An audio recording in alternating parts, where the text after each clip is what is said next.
आप सभी को मेरा नमस्कार। आज मैं आप सभी के समक्ष कार्तिक मास के महात्म्य का 11वां अध्याय प्रस्तुत कर रही हूँ। आइए शुरू करते हैं।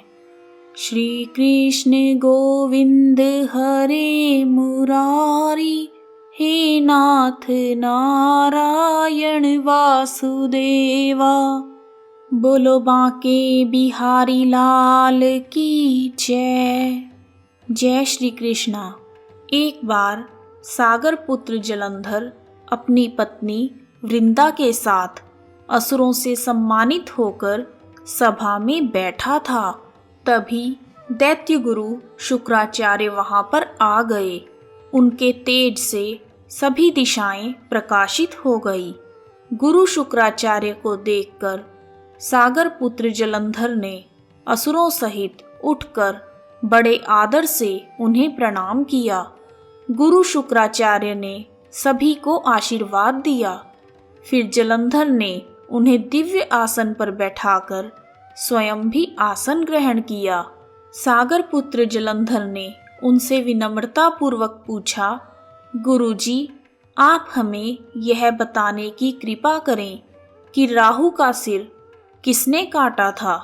इस पर दैत्य गुरु शुक्राचार्य ने विरोचन पुत्र हिरण्यकश्यपु और उसके धर्मात्मा पुत्र का परिचय देकर देवताओं और असुरों द्वारा समुद्र मंथन की कथा संक्षेप में बताते हुए कहा कि जब समुद्र से अमृत निकला तो उस समय देवताओं का रूप बनाकर राहु भी अमृत पीने के लिए पंक्ति में बैठ गया।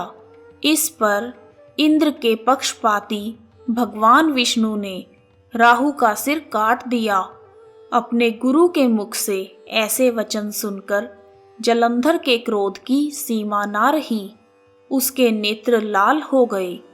फिर उसने अपने धस्मर नामक दूत को बुलाया और उसे गुरु शुक्राचार्य द्वारा बताया गया वृतांत सुनाया। तत्पश्चात उसने धस्मर को आज्ञा दी कि तुम शीघ्र ही इंद्रपुरी में जाकर इंद्र को मेरी शरण में लेकर आओ। धस्मर जलंधर का आज्ञाकारी एवं निपुण दूत था।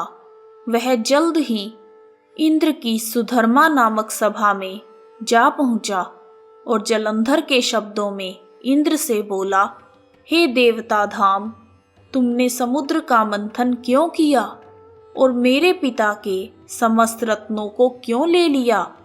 ऐसा करके तुमने अच्छा नहीं किया। यदि तुम अपना भला चाहते हो तो सभी रत्नों एवं देवताओं सहित मेरी शरण में आ जाओ, अन्यथा मैं तुम्हारे राज्य का नाश कर दूंगा। इंद्रदेव जलंधर द्वारा भेजे गए संदेश को सुनकर बहुत विस्मित हुए और कहने लगे, पहले मेरे भय से सागर ने सब पर्वतों को अपने भीतर स्थान क्यों दिया और उसने मेरे शत्रु दैत्यों की क्यों रक्षा की? इसी कारण मैंने उनके सभी रत्नों को हर लिया है। मेरा द्रोही कभी सुखी नहीं रह सकता, इसमें कोई संदेह नहीं। इंद्र की ऐसी बातें सुनकर वह दूत शीघ्र ही जलंधर के पास आया और उसे सभी बातें बताई। उसकी बातें सुनकर जलंधर क्रोध के मारे अपने होठ फड़फड़ाने लगा और देवताओं पर विजय प्राप्त करने के लिए उसने तैयारी आरंभ कर दी। समस्त दिशाओं तथा पाताल से करोड़ों दैत्य उसके पास आए। शुंभ निशुंभ आदि करोड़ों सेनापतियों के साथ जलंधर इंद्र के साथ युद्ध करने लगा।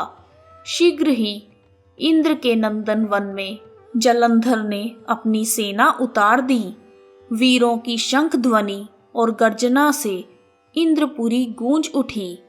अमरावती छोड़कर देवता उससे युद्ध करने के लिए चले गए। भयानक मारकाट हुई। असुरों के गुरु शुक्राचार्य अपनी मृत संजीवनी विद्या से और देवगुरु बृहस्पति द्रोणागिरी से औषधि लेकर उन्हें जीवित करने लगे। इस पर जलंधर ने क्रोधित होकर कहा, मेरे हाथ से मरे हुए देवता कैसे जी सकते हैं? जीवित करने वाली विद्या तो सिर्फ गुरुदेव के पास है। तब दैत्य गुरु शुक्राचार्य ने देव गुरु बृहस्पति द्वारा द्रोणागिरी से औषधि लाकर देवताओं को जीवित करने की बात कही। यह सुनकर जलंधर और भी कुपित हो गया।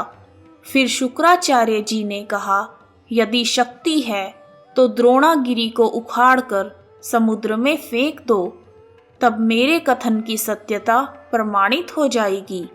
इस पर जलंधर कुपित होकर जल्द ही द्रोणागिरी पर्वत के पास पहुंचा और अपनी भुजाओं से पकड़कर द्रोणागिरी पर्वत को उखाड़ दिया तथा समुद्र में फेंक दिया। यह तो भगवान शंकर का तेज था, इसमें जलंधर की कोई विचित्रता नहीं थी। तत्पश्चात यह सागर पुत्र जलंधर युद्ध भूमि में आकर बड़े तीव्र गति से देवताओं का संहार करने लगा। जब देव गुरु बृहस्पति जी द्रोणागिरी से औषधि लेने गए तो द्रोणागिरी को उखड़ा हुआ देखकर वहां कुछ भी नहीं मिला। वह भयभीत होकर देवताओं के पास आए और कहा कि युद्ध को बंद करो, जलंधर को अब हम नहीं जीत सकेंगे। पहले ही इंद्र ने शिवजी का अपमान किया था। यह सुनकर सभी देवता इधर उधर भागने लगे। तब इंद्र आदि सभी देवताओं ने गुफाओं में शरण ली। सागर पुत्र जलंधर निडर होकर अमरावती में घुस गया। इस प्रकार कार्तिक मास के महात्म्य का 11वां अध्याय पूर्ण हुआ। बोलो बांके बिहारी लाल की जय। हरे रामा राम राम हरे हरे, हरे कृष्णा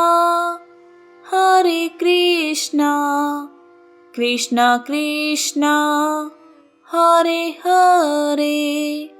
यदि आपको कार्तिक मास के महात्म्य का 10वें दिन का पाठ पसंद आया है तो कमेंट बॉक्स में जय श्री कृष्णा, जय दामोदर भगवान, जय माता दी लिखना ना भूलें।